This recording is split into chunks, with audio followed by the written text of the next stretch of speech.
నాలుక చిన్నదే గాని దానిలో వినాశాత్మకమైన దుష్టశక్తి దాగి ఉన్నది. ఆత్మ నిగ్రహాన్ని అభ్యసించాలి అనుకునేవారు ముందు నాలుకతో అభ్యసించాలి. ఈ చిన్న అవయవాన్ని సాధుపరచగలిగితే గొప్ప విజేతవు. నీకు జేజేలు. నీ పెదవులే నీకు తీర్పు తీరుస్తాయి. నోరు మంచిదైతే ఊరు మంచిదవుతుంది అన్నారు పెద్దలు. కత్తిపోటు వంటి మాటలు పలికేవారున్నారు. జ్ఞానుల నాలుక ఆరోగ్యదాయకం. మాటలతో మనుషుల సౌశీల్యాన్ని హత్య చేసేవారున్నారు.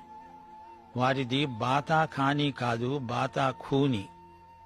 మాటలు కటువుగా ఉంటాయి. సూటిపోటీలు మాట్లాడతారు. హృదయంలో మోసం, నాలుక మీద విషం. హృదయము నిండి ఉన్న దాన్ని బట్టి నోరు మాట్లాడుతుంది. చిన్న నాలుక గొప్ప కీడు చేయగలదు. నాలుక పాచి గీచుకుంటే పోతుంది గాని నాలుకలోని విషానికి మాత్రం యేసు రక్తమే విరుగుడు.